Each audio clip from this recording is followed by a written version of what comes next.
Hello everyone, welcome back to my channel. मैं प्रीति शर्मा स्वागत करती हूँ आपके अपने चैनल कान्हा दीवानी में। यहाँ आपको देखने को मिलती है Laddu Gopal video and all पूजा पाठ रिलेटेड इंफॉर्मेशन। तो फ्रेंड्स, कैसे हो आप? आई होप आप सब भले चंगे होंगे, स्वस्थ होंगे, मस्त होंगे। तो दोस्तों, आज मैं आपको बताऊँगी मोहिनी एकादशी कब है, उसका शुभ मुहूर्त, पूजा विधि, पारण समय और पारण विधि। साथ ही दोस्तों, इसकी नियम भी मैं आपको बताऊंगी कि इसमें आपको क्या करना चाहिए और क्या नहीं करना चाहिए।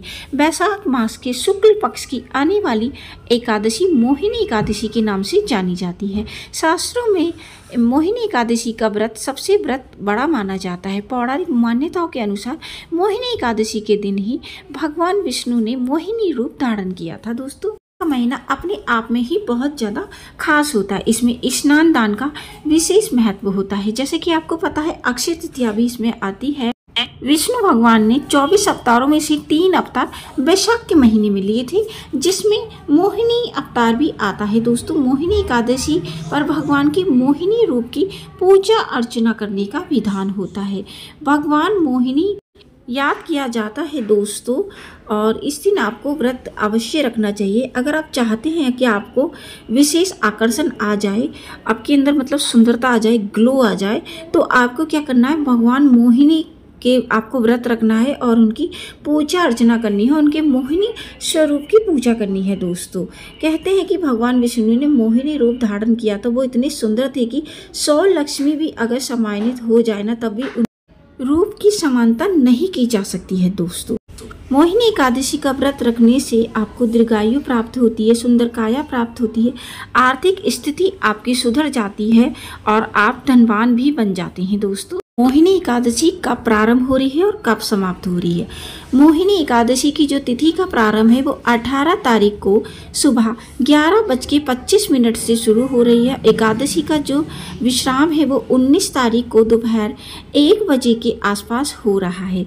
दोस्तों, उदय तिथि के अनुसार मोहिनी एकादशी का व्रत 19 तारीख को ही रखा जाएगा। दोस्तों, ये एकादशी का व्रत आपका खाटू श्याम मंदिर हो गया, वृंदावन हो गया, बांके बिहारी, राधा वल्लभ, गौड़ीय संप्रदाय, इस्कॉन, सभी जगह पर 19 तारीख को ही मोहिनी एकादशी का व्रत रखा जा रहा है। दोस्तों, अगर आप व्रत रखने की सोच रहे हैं तो आप व्रत निर्जला एकादशी से उठा सकते हैं। दोस्तों, भगवान के 24 अवतारों में से जो 3 अवतार हैं वो उसमें एक मोहिनी रूप भी आता है। दोस्तों, तो इसलिए इस एकादशी को मोहिनी एकादशी के नाम से जाना जाता है। मोहिनी एकादशी का जो व्रत है, यानी कोई भी एकादशी का व्रत, वो 3 दिवसीय व्रत की श्रेणी में आता है। दोस्तों, तो आपको जो व्रत की जो नियम है वो 10वीं तिथि से ही आपके शुरू हो जाएंगे।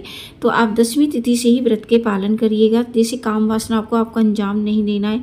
10वीं तिथि को आपको पृथ्वी शयन करना है। सूर्य अस्त होने से पहले आपको भोजन कर लेना है। दोस्तों, आज के दिन आपको दाढ़ी, मूछ, नाखून आदि नहीं काटने चाहिए। एकादशी के व्रत में चावल वर्जित होता है, तो 10वीं तिथि से ही आपको चावल नहीं खाने होते हैं।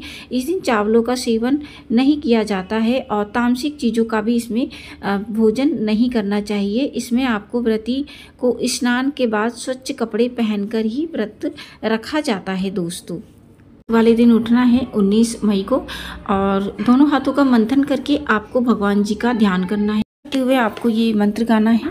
कराग्रीवस्ते लक्ष्मी, कर मध्य सरस्वती, कर मूले तु गोविंदा, प्रभाते कर दर्शनम। दोस्तों, आपको अपने हाथों का दोबारा से मंथन करके आंखों पे लगाइए, धरती माता को स्पर्श करिए। एक लोटी में जल लेके घर के दोनों कोरबों में पानी डालना है। ये काम आप बिना नहाए कर सकते हैं। उसके बाद शौच इत्यादि से निवृत्त करके 12 बार कुल्ला करना है। घर की साफ सफाई करने के बाद आपको 200 स्नान करना है। स्नान के जल में आप गंगा का जल डाल सकते हैं दोस्तों, यानी तो आप गुलाब जल डालकर भी स्नान कर सकते हैं। दोस्तों, तो इस तरह से करने के बाद स्नान करिए और आपको पीले रंग के कपड़े पहनने हैं दोस्तों। उसके बाद आपको भगवान जी को स्नान कराना है, तो आप पंचामृत से स्नान करा सकते हैं दोस्तों। उसमें थोड़ा सा गुलाब जरूर डाल लीजिएगा। आजकल चंदन यात्रा का पर्व भी चल रहा है, तो आप भगवान जी को चंदन से स्नान कराइएगा। उसके बाद आप पंचामृत से स्नान करा सकते हैं दोस्तों, और उनको चंदन का टीका ही लगाइएगा दोस्तों। उनके बाद पीले रंग के कपड़े पहनाइएगा। कपड़ा बिछाकर चौकी तैयार करके लड्डू गोपाल जी को वहीं पर विराजित कर दीजिएगा दोस्तों। और उसके बाद आपको संकल्प लेना है। संकल्प में आपको 1 रुपये का सिक्का लेना है, थोड़े से तिल लेने, फूल लेने, और आपको गंगा जल लेना है और 3 बार बोलना है श्री विष्णु श्री विष्णु श्री विष्णु। उसके बाद अपना नाम बोलना है, पिता या पति का नाम बोलना है। शादीशुदा हैं तो आप पति का नाम बोलेंगी, शादीशुदा नहीं है तो पिता का नाम बोलेंगी। अपना गोत्र बोलेंगी दोस्तों। अगर आप शादीशुदा हैं तो पति वाला गोत्र बोलिए, शादीशुदा नहीं है तो अपने पिता वाला गोत्र बोलिए। उसके बाद आपको ये व्रत निर्जला रखना है, फलाहार रखना है, जैसे भी रखना है दोस्तों, सभी आपको संकल्प में बोल देना है दोस्तों। उसके बाद इस संकल्प को भगवान जी के चरणों में अर्पित कर दीजिएगा। करनी है, आप सुपारी में कलावा लपेट की गणेश जी बना सकते हैं। अगर आपके पास विग्रह हैं तो विग्रह बिठा दीजिए। वस्त्र रूपी सक्सा रुद्र रूपी 2 कलावे अर्पित करिए। पीले रंग का टीका, पीले फल चढ़ाइए, पीली मिठाई चढ़ाइए। उसके बाद आपको विष्णु भगवान जी की फ़ोटो है, उनको भी, आपके पास फ़ोटो है तो आप पंचामृत की छींटे लगा सकते हैं। गंगा जल की, विग्रह है तो आप स्नान कराइए। वस्त्र रूपी रक्षा सूत्र रूपी 2 कलावे अर्पित करिए। चंदन का टीका लगाइए, क्योंकि चंदन यात्रा का पर्व भी चल रहा है दोस्तों। उसके अलावा आप उनको तुलसी पत्र अर्पित करिए, मंजरी अर्पित करिए। ध्यान रखिए ये आप 1 या 2 दिन पहले ही तोड़ के रखिए। एकादशी पर आपको तुलसी पत्ता नहीं तोड़ना होता है दोस्तों। इसके बाद आपको एक और उपाय करना है कि केसर मिले हुए दूध का उनको भोग लगाना है। ये उनका प्रिय भोग है आज के दिन। उसके बाद आप इसे स्वयं भी प्रसाद के रूप में ग्रहण कर सकते हैं, परिवार वालों को भी दे सकते हैं दोस्तों। उसके बाद आपको इनकी विधिवत पूजा करना जरूर कर लीजिएगा। पूजा से पहले मैं हमेशा बताती हूँ, एक अखंड दिया जलाइएगा जिसमें पीले रंग की बत्ती करके आप तिल के तेल से और थोड़ा घी डाल के, मतलब आप जोत जलाइएगा, अपनी मन्नत बोल दीजिएगा। ठीक है दोस्तों। उसके बाद ही आप इनकी जो पूजा है वो स्टार्ट करिएगा दोस्तों, क्योंकि जो पूजा का साक्षी होगा आपका दीपक होगा। कलश स्थापना आपको हर बार करने की ज़रूरत नहीं होती है। जब आज आप व्रत उठाते हैं उसी दिन आप जरूर कर लीजिएगा दोस्तों। बाकी आप सिर्फ अखंड दीपक या दीपक को साक्षी मान के भी पूजा कर सकते हैं।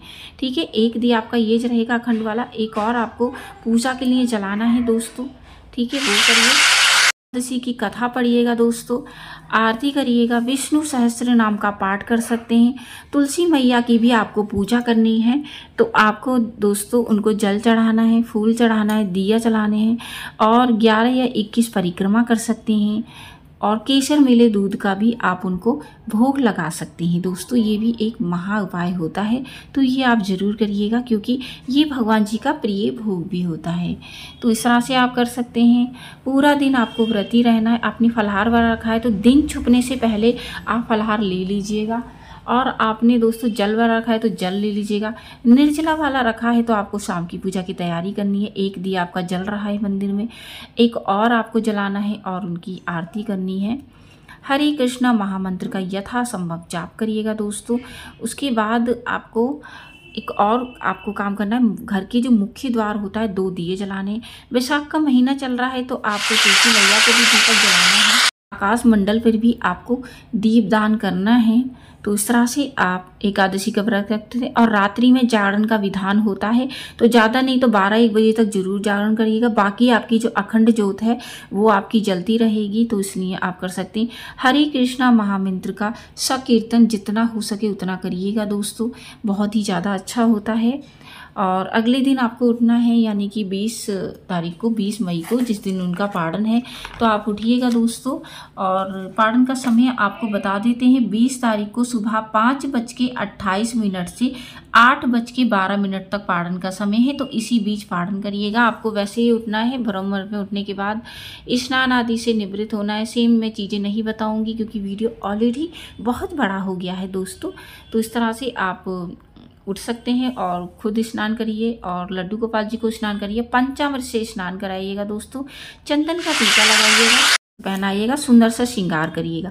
आज के दिन आप पोहा बना सकते हैं, खिचड़ी बना सकते हैं या खीर बना सकते हैं, कोई भी चावल की चीज़ आप बनाइएगा। बाकी आप कुछ और बनाना चाहें तो वो भी बना सकते हैं, बट ये चीज़ मस्ट है व्रत के पारण के लिए। तो आपने जिस पंचामृत से तुलसी पत्ते से आपको भगवान जी को नहलाया, उसी से आपको पारण करना है। उससे पहले आपको ब्राह्मण को भोग लगाना है, उनको दक्षिणा दीजिए। कोई नहीं मिल पा रहा है तो मंदिर में सूखा भोजन मिल जा सकते हैं, वो भी नहीं मिल रहा है तो मंदिर में आप उतने पैसे दान कर सकते हैं या किसी गरीब को दे सकते हैं दोस्तों। तो ये सब करने के बाद, दान निकालने के बाद, आपको सबसे पहले जिससे आपने भगवान जी को नहलाया है वो पंचामृत आपको पी के पारण करना। फिर जब आपने भोग लगाया है खीर या खिचड़ी का या पोहे का, वो खाकर आपको दोस्तों पारण करना है। पारण का समय मैं आपको बता चुकी हूँ दोस्तों, 20 मई को सुबह 5:28 से 8:12 तक पारण का समय रहेगा दोस्तों। तो इसी बीच आप पारण करिएगा दोस्तों। तो दोस्तों आई होप कि आपको ये वीडियो बेहद पसंद आया होगा। और उस दिन मोहिनी रूप में ना लड्डू गोपाल जी का श्रृंगार करिएगा। हमने वीडियो डाला हुआ है तो आप इस राशि भी श्रृंगार कर सकते हैं दोस्तों। आई होप कि आपको ये वीडियो बहुत पसंद आया होगा। यदि वीडियो पसंद आया हो तो वीडियो को लाइक शेयर करिएगा। चैनल पर नए हैं तो चैनल को सब्सक्राइब करना बिल्कुल ना भूलें दोस्तों। इस वीडियो को अपने जितने भी परिजन हैं सबको व्हाट्सएप पे ज़रूर शेयर कर दीजिएगा ताकि वो अभी से मोहिनी एकादशी की तैयारी कर सके। तो दोस्तों मैं मिलती हूँ न्यू वीडियो में न्यू टॉपिक के साथ। तब तक के लिए हरे कृष्णा, राधे राधे फ्रेंड्स। सबको मोहिनी एकादशी की हार्दिक शुभकामनाएं।